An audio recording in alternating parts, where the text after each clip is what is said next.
ప్రత్యేకంగా చెప్పాల్సిన అవసరం లేదు. జగన్మోహన్ రెడ్డి గారు అధికారంలో ఉన్నప్పుడు వైద్యం మీద, విద్య మీద బహుశా ఏ రాష్ట్రంలోనూ పెట్టనటువంటి శ్రద్ధ పెట్టారు. ఈ రాష్ట్రంలో స్వాతంత్రం వచ్చిన తర్వాత ఏ ప్రభుత్వము కూడా ఇంత చిత్తశుద్ధిగా విద్యారంగం మీద, వైద్య రంగం మీద పెట్టినటువంటి సందర్భం లేదు. ప్రతి వాడికి, పేదవాడికి వైద్యం అందాలనే ఉద్దేశం. ఉన్నటువంటి గవర్నమెంట్ ఆసుపత్రుల్లో నో వేకెన్సీ, ఒక్క వేకెన్సీ కూడా ఉండకూడదు, అయిన వేకెన్సీని ఇమీడియట్ గా డాక్టర్లతో నింపాలి అనేటువంటి ఉద్దేశంతో పెద్ద ఎత్తున ఒక ఉద్యమం లాగా అందరికీ డాక్టర్లు నియమించారు. గవర్నమెంట్ హాస్పిటల్లో మరి పేషెంట్స్ వెళ్ళి వైద్యం చేసుకునేటువంటి చక్కని అవకాశాన్ని కల్పించారు.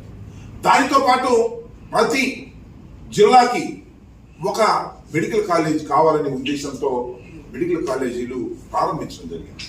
ఇవాళ నేను అడుగుతా ఉన్నా ఈ ప్రభుత్వాన్ని, ఏం చేస్తున్నారండి మీరు? మెడికల్ కాలేజీని ప్రభుత్వ రంగం నుంచి ప్రైవేట్ రంగానికి మార్చేసి పప్పు బెల్లాలకు అమ్ముకోవాలనేటువంటి ప్రయత్నం చేస్తున్నారు. తెలుగుదేశం పార్టీకి చెందినటువంటి పెద్ద పెద్ద వాళ్ళు ఉంటారు కదా, బాగా భూస్వాముల ప్రభుత్వం ఇది. ఆ పెద్ద పెద్ద పెట్టుబడిదారులకు మెడికల్ కాలేజీని అమ్ముకోవాలనేటువంటి ప్రయత్నం చేయడం అనేది ఎంత దుర్మార్గమైన విషయం నేను మీకు ప్రత్యేకంగా చెప్పాల్సిన అవసరం లేదు. విధంగా చంద్రబాబు నాయుడు గారు నిరుద్యోగ భృతి ఇస్తాను అని ఒక మాట చెప్పారు.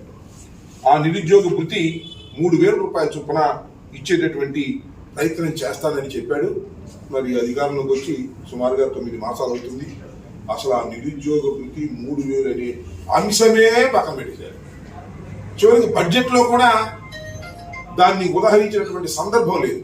ఇంత ఘోరంగా ప్రభుత్వం విఫలమవుతుంది, మోసం చేస్తుంది. దాంతోపాటు 20 లక్షల ఉద్యోగాలు మేము కేటాయిస్తాము, వారికి ఇస్తాము అన్నారు. గవర్నర్ చేత చెప్పించారు, అవకాశాలు కల్పించామని గవర్నర్ చేత మంచి అబద్ధాలు చెప్పేటటువంటి కార్యక్రమం కూడా ఈ రకంగా చేస్తున్నారు. ఇది చాలా దురదృష్టకరమైనటువంటి పరిణామం. దాన్ని కూడా ఎన్నికల మేనిఫెస్టోలో పెట్టినటువంటి నిరుద్యోగ వృత్తిని, ఉద్యోగ కల్పనలో కూడా ప్రభుత్వం మోసం చేస్తుంది యువతని అనేటువంటి ఉద్దేశంతో కూడా దాన్ని కూడా డిమాండ్గా పెట్టడం జరిగింది. ఇంకా మూడో అంశం మెడికల్ కాలేజీలు.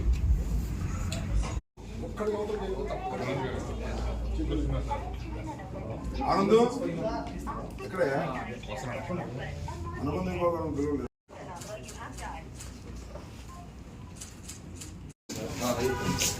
వైఎస్ఆర్ కాంగ్రెస్ పార్టీ ఆధ్వర్యంలో రాష్ట్ర వ్యాప్తంగా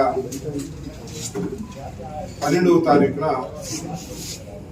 యువత పేరు మీద పెద్ద ఎత్తున కలెక్టర్ గారిని కలిసి విద్యార్థులకి, యువకులకి జరుగుతున్న అన్యాయాన్ని తెలియపరిచేందుకు ప్రభుత్వం తక్షణమే కొన్నిటిని తీర్చవలసినటువంటి బాధ్యతను గుర్తు చేస్తూ కలెక్టర్కి మెమోరాండం ఇవ్వడం జరుగుతుందని ఈ సందర్భంగా చెప్పదలుచుకున్నాను. ముఖ్యంగా ఫీజు రీఎంబర్స్మెంట్, త్రైమాసికాలు ఫీజు రీఎంబర్స్మెంట్, వత్స దీవెన సుమారుగా 4,600 కోట్ల రూపాయలు ఇప్పటికీ ప్రభుత్వం బకాయిలు పడింది.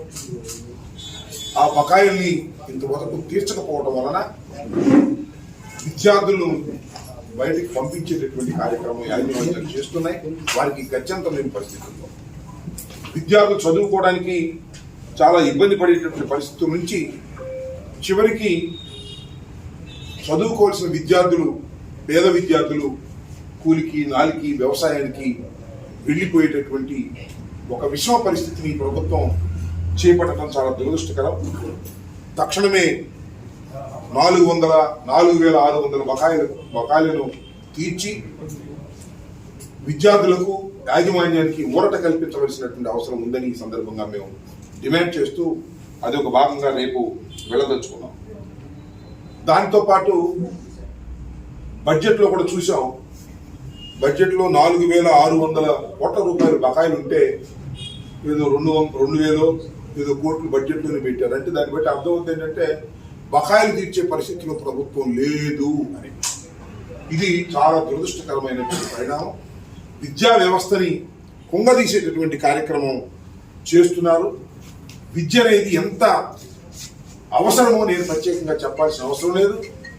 ఈ రాష్ట్రంలో పేద ప్రజానీకం విద్య చదువుకునేటటువంటి పరిస్థితుల్ని పక్కన పెట్టి ఘోరమైన తప్పిదానికి రాష్ట్ర ప్రభుత్వం పాల్పడుతుంది. దీనికి రాష్ట్ర ప్రభుత్వం మూల్యం చెల్లించాలి.